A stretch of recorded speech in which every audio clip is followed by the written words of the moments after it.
Friends, ఈరోజు క్లాస్‌లో juniors తెలుసుకోవాల్సినటువంటి ఒక ముఖ్యమైన వ్యక్తి, కోర్ట్‌లో ఉండే వ్యక్తి ఏఓ అడ్మినిస్ట్రేటివ్ ఆఫీసర్. అంటే ఈయన జడ్జి కంటే ఎక్కువ పవరా? ఈయన డ్యూటీస్ ఏంటి? ఈయన ఏం చేస్తుంటారు? అనే విషయాలు ఈ క్లాస్ ద్వారా తెలుసుకుందాం. జూనియర్ అడ్వకేట్స్ ఎందుకు ఏఓ గురించి తెలుసుకోవాలి అంటే, కేస్ ఫైలింగ్‌లో చిన్న మిస్టేక్స్ జరిగినా కేస్ డిలే అవుతుంది కాబట్టి, అబ్జెక్షన్స్ వచ్చినప్పుడు క్లియర్ చేయకపోతే కేస్ నంబర్ రాదు కాబట్టి, ప్రాసెస్ ఫీజ్ మిస్టేక్ పడ్డప్పుడు కూడా సమ్మన్స్ ఇష్యూ కాబట్టి, ఏఓ గురించి క్లియర్‌గా ఈ వీడియోలో పాయింట్స్ వన్ బై వన్ తెలుసుకుందాం. AO in the court administrative officer అంటే ఎవరు? ఏ పవర్స్ ఉంటాయి? సివిల్ కేసులలో, క్రిమినల్ కేసులో ఈయన యొక్క రోల్ ఏంటి? ఏఓకి, బెంచ్ క్లర్క్‌కి గల తేడా, జడ్జి మరియు అడ్మినిస్ట్రేటివ్ ఆఫీసర్ గారికి గల మధ్య సంబంధం, ఏఓకి ఏమైనా రిస్ట్రిక్షన్స్ ఉన్నాయా? అన్ని వివరాలు జూనియర్ అడ్వకేట్స్‌కి అర్థమయ్యే విధంగా క్లాస్ ఉంటుంది కాబట్టి తప్పనిసరిగా కంప్లీట్‌గా ఈ వీడియో చూడండి friends. Let's move into the details. AO administrative officer అంటే అడ్మినిస్ట్రేషన్ పనులు బాధ్యతగా చూసే ఒక అధికారి. ఈయన జడ్జి గారు కాదు. కానీ కోర్టు నిర్వహణలో ఒక కీలకమైన వ్యక్తి. జడ్జి కంటే ఎక్కువ పవర్స్ ఉంటాయా అంటే, ఏఓకి అడ్మినిస్ట్రేటివ్ పవర్స్ ఉంటాయి. జడ్జెస్ డెసిషన్స్ ఇస్తారు. ఇవన్నీ కరెక్ట్‌గా నడిపేలాగా కోర్ట్‌లో ఉండే వ్యక్తి ఏఓ గారు. ఎగ్జాంపులు, జడ్జి గారు బెయిల్ ఇస్తారనుకుందాం. ఏఓ గారు కేస్ ఫైల్ సరిగా ఉందా? నంబర్ ఇచ్చారా? ఇలాంటి విషయాలు చూస్తుంటారు. Some important things in civil case ఏంటంటే, ఏఓ రోలు సివిల్ కేస్ ఫైల్ అయినప్పుడు క్లయింట్ సరిగా ఉందా? కోర్ట్ ఫీజు సరిగా చెల్లించారా? నెసెసరీ డాక్యుమెంట్స్ అటాచ్ చేశారా? వకాలత్ సరిగా ఉందా? ఇవన్నీ గూడా మొదట రిజిస్ట్రీలో లేదా ఏఓ గారు చెక్ చేస్తారు. అవన్నీ సరిగా ఉంటే ఓకే. లేకపోతే అడ్వకేట్ గారికి ప్రాబ్లమ్ వస్తుంది. ఫైలింగ్ అబ్జెక్షన్ లేదా రిటర్న్ చేస్తారు. కేస్ నంబర్ కూడా ఫెయిల్ అవుతుంది. అంటే కేస్‌కి ఓఎస్, ఈపీ, ఏఎస్ వంటివి నంబర్‌లు ఇవ్వడం, ప్రాపర్ కేస్ రిలేటెడ్ కోర్టుకు పంపడం ఇవన్నీ గూడా ఏఓ గారు డీల్ చేస్తుంటారు. అయితే సమన్స్ ఇష్యూ చేయడంలో రిజిస్ట్రీ కీలకం.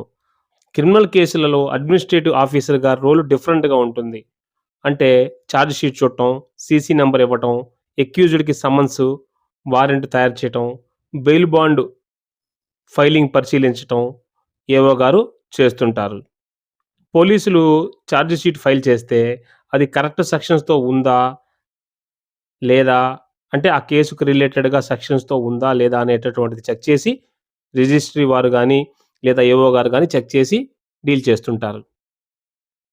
ఇక జూనియర్ అడ్వకేట్స్ కంపల్సరీగా ఏఓ గారితో సంభాషణలు గాని, కేసుకు సంబంధించిన విషయాలుంటాయి కాబట్టి ఏఓ గారిని గౌరవిస్తూ వారి డ్యూటీ పవర్స్‌ను అర్థం చేసుకోవాలి.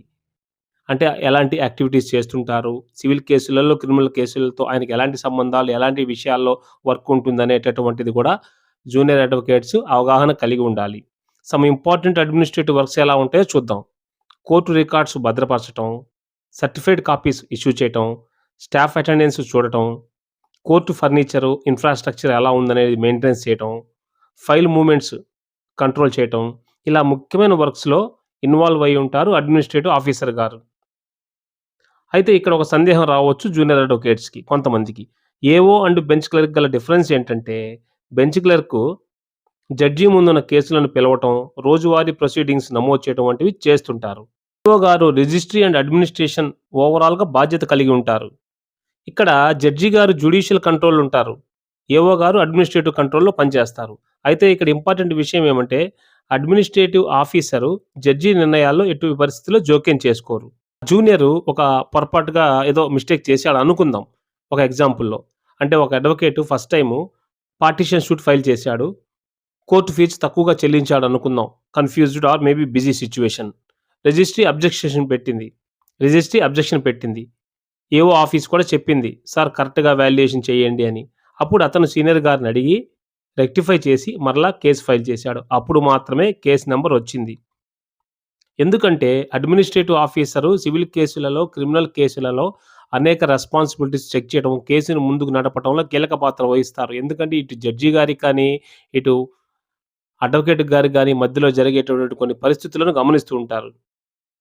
అయితే అడ్వకేట్సు ఏవో గారిని గౌరవించి, వారి అబ్జెక్షన్స్‌ని కూడా సీరియస్‌గా తీసుకొని, దాన్ని కరెక్ట్ చేసుకుంటూ కేసును ముందుకు నడిపించాలి.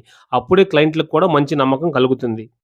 ఎందుకంటే ఏఓ అనేటటువంటి వ్యక్తి సివిల్ కేసులో గానీ, క్రిమినల్ కేసులో గానీ అన్ని స్టేజెస్‌లో ఆయన యొక్క వర్క్ ఇన్వాల్వ్‌మెంట్ ఉంటుంది కాబట్టి తప్పనిసరిగా జూనియరు ఏఓ గారి గురించి తెలుసుకొని ఆయన బాధ్యతలేంటి, వర్క్‌లు తెలుసుకోవాలి.